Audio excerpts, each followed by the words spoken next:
is a journey into sound.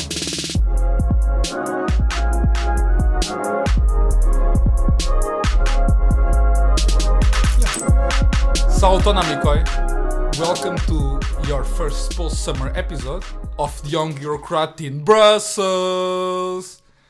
That's right, I can't believe how sad your summer was with, beach and cocktails and stuff. But let's be honest, without this soothing voice in your ear telling you everything about what's going on in the EU bubble.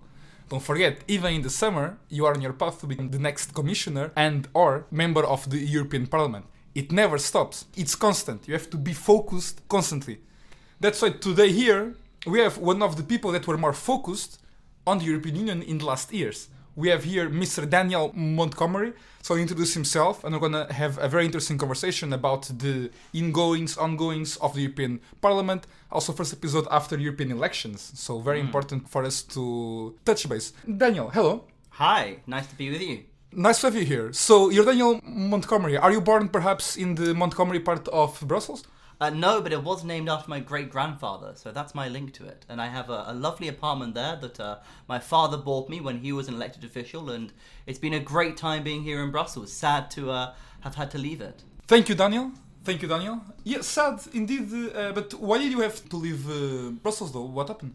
Well, I lost the APA Games. For all you listeners there, APA, of course, accredited parliamentary assistant. You know, I joined with the Conservatives back when we were in the European Union. We, of course, made the great national decision to leave, which has been wonderful for everyone, apart from me and my stocks, of course. And then after that, working for a couple MEPs, I've sadly been booted out of the job, a very well-paid job, a very nice job. That allowed me to really understand Brussels exactly the way you do, good man. Well, that's thank you for the recognition. It's always nice of course, we do our job out of pure altruism to make everyone know that if all of us work hard the same way, we can all become next commissioner. Indeed, if you work hard and you're born in the right area, you'll have a lovely life here in Brussels. No, exactly. And and even if you're not born in the right area, what's preventing you from joining the right area? Money. Frontex? Money? Yeah, money. But money, it's about merit, right? So if you work hard, you get money. This is the first and most important axiom of our system. Whatever you say. Thank you. But again, this is about you, not about me. You were talking about we left, so I suppose that if you're talking about we left the EU, and I have confirmed before, dear audience, that this is a man of full intellectual capabilities, even though it may not look like from people that think leaving the European Union is a good idea. You're either from Greenland or from the UK. Or, of course, certain territories of the Kingdom of the Netherlands. That have left the European Union? Indeed. Please enlighten us. No. Okay, so this is the first, because today we are introducing the quizzes to the audience to keep you more engaged, you know? Like, imagine this as if you're having a team meeting and you're using not a team meeting though. Imagine this if you're in a conference and you have like the Slido, you know? I love a good Slido. Right? Love it. One of the greatest inventions it makes pandemic almost worth it. It does, yeah. I mean, pandemic was great for me. I shortened every currency possible and made a lot of money. Really? Oh yes, fantastic time. Oh, wow. No, my uncle Rees Mogg, he gave me the idea, and it really worked out. Were you also one of the bright minds that betted against the pound? Well, you've always got to stay against the pound, right? You know, it's it keeps our mansions up and running, but other than that, it doesn't really do much. True. But what's the pound compared to other currencies much more powerful, like crypto, right? Exactly. All wonderful ways to escape your taxes, just like working in the parliament. Really? Yes. So I was involved in so many interesting schemes, you know, with MEPs from across the political spectrum, as long as you're on the right.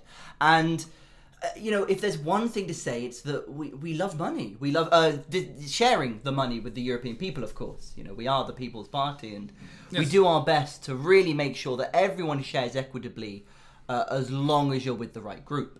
And, you know, helping MEPs on committees, dealing with monetary law and taxes. It was a bit difficult having to tell them, no, we can't reduce the taxes in that particular area on your horses, but we can, you know, try and help things for the wider public.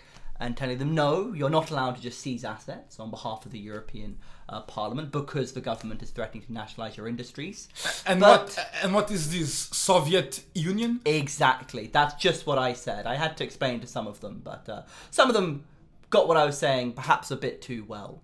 But fascinating time, and as you know, the privileges coming from working in the European Parliament are really fantastic.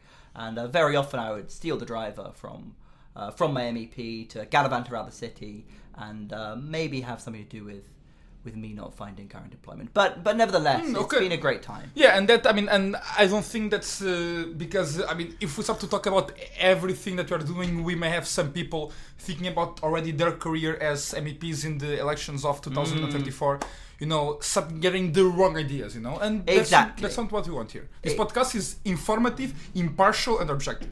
Exactly. And working in the Parliament is a really difficult thing, and I must admit those long hours until 11, 12 o'clock that You mean 11, 12 o'clock a.m.?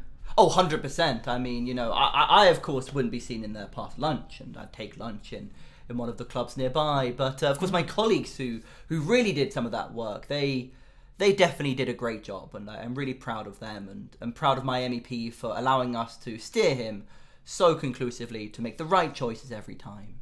So you're proud of the work you did with your MEP? Yes, is what I am legally bound to say. Okay, that sounds like a very honest yes. And it's always good to know people that are proud with their work, people that inspire all of us, right? And I think it would be also interesting if you tell us about you were with the previous Conservative MEP. We already understood that you are from the country that drives on the wrong side, and the one that also created a lot of independence days in other countries, because there's all of those countries also drive on the wrong side, except US. Okay, anyway, podcast is about the EU. Let's focus. Unfortunately, on I do have a Portuguese passport as well. Yes. You do have a Portuguese passport. How much did it cost you? My lawyer told me I can't disclose that, but I have some wonderful properties, and if anyone is looking for a holiday home, not too far from Lisbon, do get in touch. Okay, and that's amazing, because I know out of Portuguese because, as you know, those houses that are bought by people with golden visas, smarter than us, hence called golden visas, are houses that are accessible to every Portuguese. So perhaps I know some people from my family that would be interested in.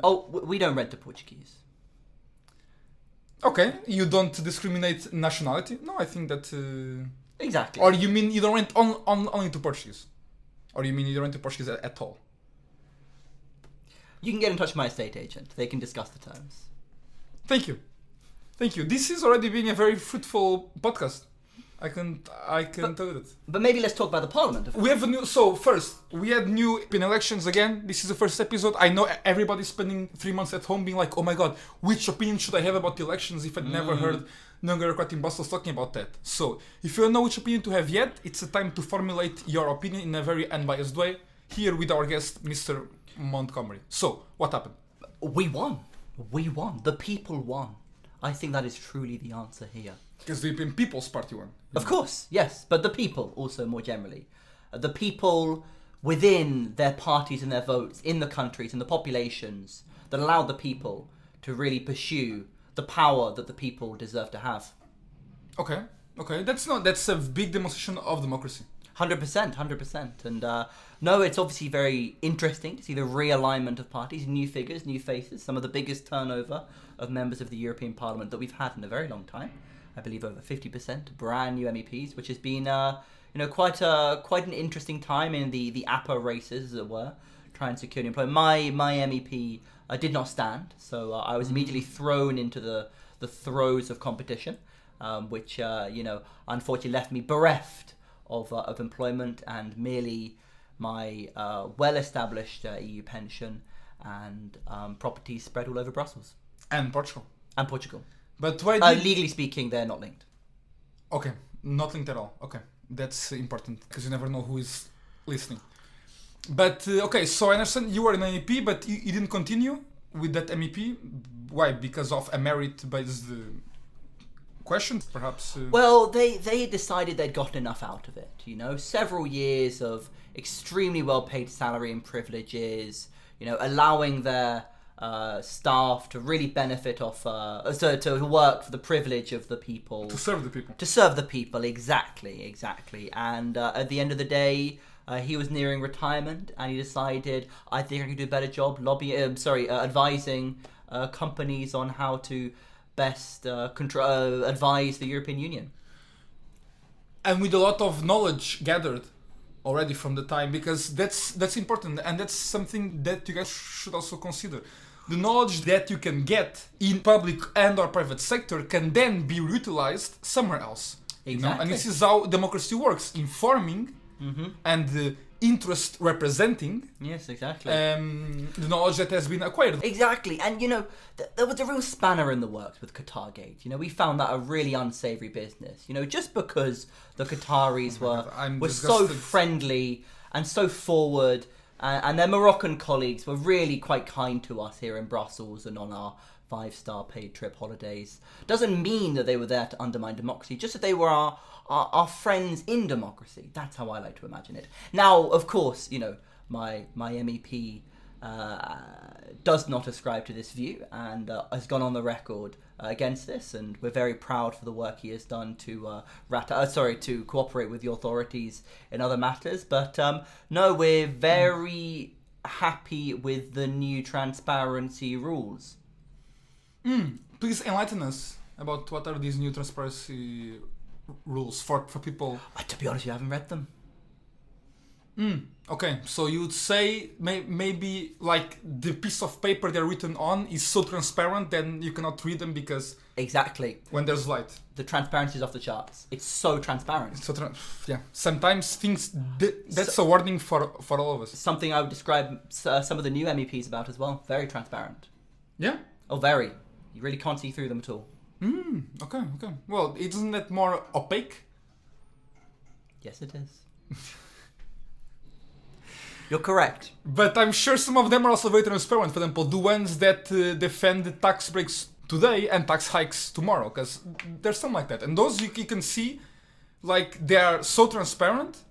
It's a bit like Groucho Marx said, right? Exactly. Which is, if I have these principles, if you don't like it, then I have another ones. How do you see these? Flexibility is the rule of politics, isn't it? It's about compromise. Right? The compromise with the left, right? Well, if it has to be. We have many wide colleagues in the European Parliament, and of course, well, one thing your listeners should know is the new groups, Confederation and Patriots. Oh, yes, we have... I was reading, because I think nowadays you really need to have perhaps even a bachelor's to understand the different types of right, because there is right, there is conservative right, there is hard right, there is far right. So... we like to call them the boisterous right. Boisterous right? Yes, they're very boisterous in the face of anyone who isn't their shade. Yeah, that's a characteristic, definitely, that I see in these parties. But we should know ever, because sometimes the left says, oh, all of them are far right. No, they are not. Exactly. A lot of them are just hard right. Exactly. Just because my MEP wanted to bring back capital punishment does not make him far right. Exactly. Beacons of democracy like the US have capital punishment. Exactly, and that is what we're really aiming for. We had a wonderful time on the delegation. My MEP was on the delegation to the US. Yes, okay. Briefly when we were part of the EU, we had the honour of being with Sir Nigel Farage as well. And great guy. One day I would love to have him in the podcast. I'll get him on for you. My uncle knows him well, just seeing how they do things in the US, I just thought, that's exactly what we need here. Not a United States of Europe, of course. That would be a horrific possibility. That's against sovereignty. National sovereignty, of course. But the way they treat their wealth generation, the way they treat those with less ability to generate wealth is truly stunning. And I can't wait to really have our new commission, filled with such incredible new commissioners, to really push forward this European project. One of the things I like the most about summer in Brussels is when I hear some people in the EU bubble on Twitter or other platforms. On Twitter, because luckily Twitter is still a place of freedom of expression, even though they're trying to cancel Mr. Musk in Brazil right now. Agreed. Yeah.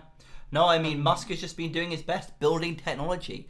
You know, I really think all of these regulations, So much. regulations, so many. I was really there as a key supporter of my MEP when he was pushing and rallying against these overactive legislations. Now, of course, you know, I'd had some very good chats with my friends from a couple of electronics companies beforehand, and you know, Google and Uber hosted me some fantastic. We discussed professionally beforehand the votes, and we're glad that my MEP voted the right way. But you know, sadly, we just didn't have the votes to push it through. Yeah. But you know, to me, as I mentioned in the first episode, and I think all of us listening back home and you feel the same. If the EU is taking any decision at all, that's the correct decision. So if we have this legislation, it's because it's the version that we should have. And I think talking about, I don't know, I mean, whatever we decide in the end of the day is always the most informed decision that we can take. Exactly. I don't find perhaps, perhaps we don't have to, there's some things that we don't put into question. Exactly. No? We don't have to put it into question. We don't have to put it into writing. We don't have to put it into the record books. And all you have to do is put it in my bank account. Exactly. For example, your legitimately earned wage and nothing else. Definitely. Of myself and my company. Exactly. We can get back to your company later on. I would just like to finish my story. Please. Which is, so in the summer we have these people from YouBubble coming in on social media saying stuff like, oh, but you know, in the US, like it's an innovation place where people work hard and they don't take 1 month off in the summer. Like in August, it's like Europe is stopped because every worker is going to do very unproductive things like painting, going to the beach, being with their family, being with their kids. Labor rights have gone too far. Oh, honestly, I feel this because like if I'm not working for the institutions, then who am I? Mm-hmm. And, you know, this preposterous idea of, you know, right to not be contacted by your boss after hours. I mean, you know, who am I to say when I'm in my members spa at 11 p.m., you know, I need to be able to text my colleagues who are working hard in the office to ask them, you know, have they finished that report yet? You know, do they have my package? You know, all of these very important things. Yeah, and it's like when you're talking about like, okay, the boss cannot contact the workers anymore, but what if it's why it's a big urgency? Mm-hmm. What if your boss really needs a sandwich? Or we've run out of canapes. Yeah. It's a tragedy. It's a tragedy, and I cannot tell you the amount of times where, you know, we've gone through the difficult process of procuring some Dom Perignon for a very nice reception with some very nice colleagues. Love me some. And then it runs out, and I have to tell these colleagues, you know, look, I don't care what the citizens are saying back home. We need this Perignon now. Sometimes you gotta do what you gotta do. Exactly. And, you know, we've been very good at procuring only the best within our staff. But, you know, the budget cuts have hit us all. You know, they've really hit us all. And all of these new rules about, you know, declarations, they've just hit the ability of some MEPs, and the MEPs I work for, to really make the most out of their time in the parliament. I really think we have a lot to learn with US, and especially even increasingly more to know with US as years go by. We see they are going in the right direction, and we see that like in Europe, in fact, we seem to be going in the right direction. You can see like in France and in Germany, you know, like you can see that like similar line of political thought that you see in the US are striving also in Germany and France. Do you want to comment on that? Exactly. I mean, you know, congratulations to the AFD for their victories. Truly a stunning...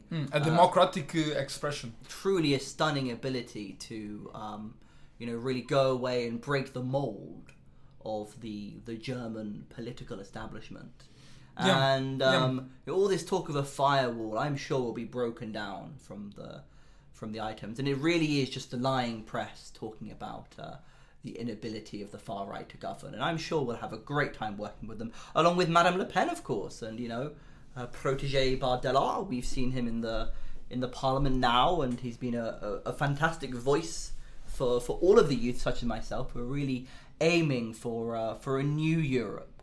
I think the struggles that Macron has been facing in forming government have shown that, you know, the left cannot send someone to govern. The left cannot govern, clearly. You know, they can't even put someone forward for prime minister. Yeah, and when they put, it's so bad that Macron needs to do the necessary, which is to reject that person. Exactly. It's what a good statesman do, and I just wish, oh my god, I just wish that all of our countries had such a democratic and not authoritarian at all statesman as Emmanuel Macron. But unfortunately, some countries, but you probably already noticed this being from the imperial power of the UK and the vanguard political and stability country as it is. Downing Street, the street, not the country. That you guys are much better than other European countries, right? In particular, the South. Of course, yes, no, definitely, and I mean, just the proliferation of wonderful member clubs that we have in London is stunning, and truly the capital flows well there. Now, of course, we've had to take a step back. There's been a change, and that change is something that the people have wanted. Okay. Clearly, our friends from the right haven't pursued, and I look forward to supporting the right candidate in the current Tory leadership election. Okay. So basically, if I understand from you, you have always been from the party that's in power at any given time. Yes, and I mean, I think we can say for now, whilst I am not employed by the party in power, let's try and work with some of the real powers. Indeed. In fact, that's what we can learn in House of Cards, a great TV show, not inspired at all in real life events. That the real power is actually not really in politics, right? Exactly. Or when talk about because it's the power of the smartest. Who do you want to rule you? The smartest, or do you want to be ruled by people that can perhaps not always take the best decisions and listen to the voice of woke empaths, woke empaths. Woke empath. That's true.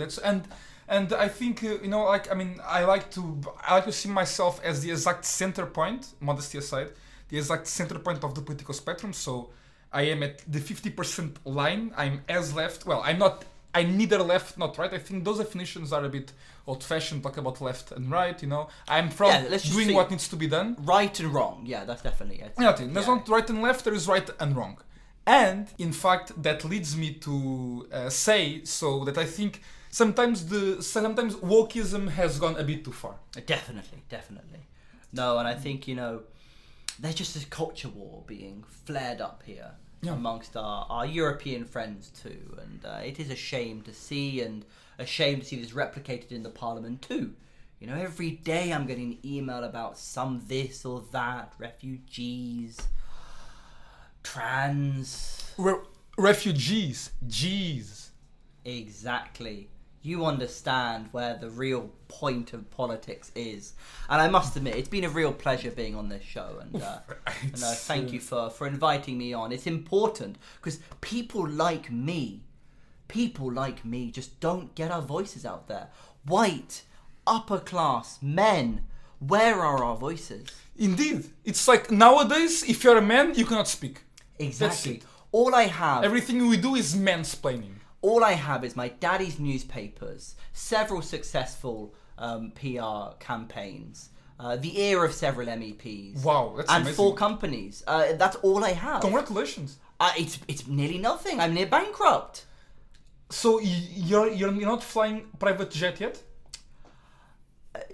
I do not personally fly that private jet, but friends of mine do help me with such acquisitions from the Isle of Man. That's so nice to have very good friends. It is. Like no, I think it's key in this life. If you have good friends, being rich or being poor doesn't matter.